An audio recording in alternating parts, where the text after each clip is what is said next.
नाम जप लिया बराबर है, नाम जपना बराबर है।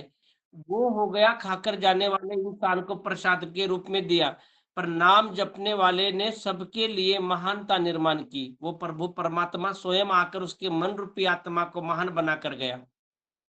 हाँ, बाहरी धार्मिक प्रदर्शन से अधिक मूल्य सच्चा नाम सिमरन मूल्य बताया गया है वाणी में। जैसे विट्ठल प्रभु खुद आकर नामदेव महाराज जी को मिले, ऐसे कौन से रूप में आकर वो परमात्मा हमें भी दर्शन दे देता है। हमें भीमा कोरेगांव सबको पता है। महाराज 10वें पातशाही गुरु गोविंद सिंह महाराज जी सबको पता है। जैसे इनके हाथ में तलवार थी, जब शत्रु का सामना करने के लिए ये स्वयं अन्याय हो रहा था समाज पे, मान के चलो भीमा कोरेगांव में जब युद्ध हुआ था, इतना शोषण किया जा रहा था, समाज को इतना शोषण किया जा रहा था कि समाज बाहर सर उठा के जी भी नहीं सकता था, उनका मुकाबला नहीं कर सकता था।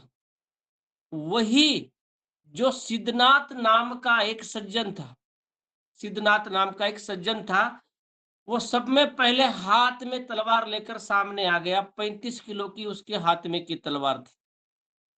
बताओ, एक हाथ से उसने तकरीबन 300 लोगों को खत्मा किया था। 28,000 पेशवाओं को, अंग्रेजों को ढेर गिरा दिया था। ये कहाँ से ताकत आई थी? 10वें पातशाही गुरु गोविंद सिंह महाराज जी ने मुगलों के पीछे लगकर, उनकी भी 45 किलो की तलवार। छत्रपति शिवाजी महाराज महाराष्ट्र के धरती पे हुए, उनके हाथ में की तलवार भी आज भी देखना, मैं दोनों हाथ से उठती नहीं। ये ताकत कहाँ से आती है? मन से जो जीत जाता है ना, गुरु प्यारी साध संगत जी, संत का मार्ग छोड़कर किए बहुत ही पाप, संत का मार्ग छोड़ के किए बहुत ही पाप, अंत काल जब पछताएगा, जब देह ने छोड़ा साथ। अंत काल तक आदमी संघर्ष में रहता है, पर आदमी का शरीर जब झुरने लग जाता है, जब उसको याद आती है काश मेरे कर्म अच्छे होते, काश मैंने किसी के लिए धर्म किया होता, किसी के लिए अच्छी बातें की होती, समाज में जाकर मैं जन जन तक कुछ ना कुछ 4 समाज के लोग निर्माण करते, तो कम से कम वो आज रोने तो आते, 4 लोग रोने तो आते। आज महाराष्ट्र के धरती पे से संत सुखदेव महाराज जी ब्रह्मलीन हो गए। भिन्न भिन्न राज्यों के लोगों सबकी आंखों में आंसू आ रहे हैं। क्यों? कि उन्होंने कर्म, हर किसी को धर्म के कर्म के साथ जोड़ा है, खुद के साथ नहीं जोड़ा। उन्होंने रास्ता बताया कि देखो, आपका परमात्मा यहाँ पर है, आप इस रास्ते से जाओ, आपका भला हो जाएगा। वो राम की कहानी हर समय कहते थे।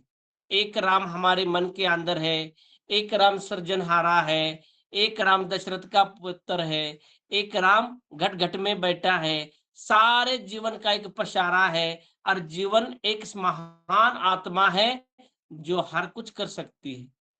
जब ऐसे संत महापुरुष मन में जाकर हमें कोई पारस से स्पर्श कर देते हैं, पर हमारे समझ में जब नहीं आता, जब कहते हैं हाँ गुरु प्यारियों, ये मूल शब्द जिनके कानों पे पड़े होंगे वही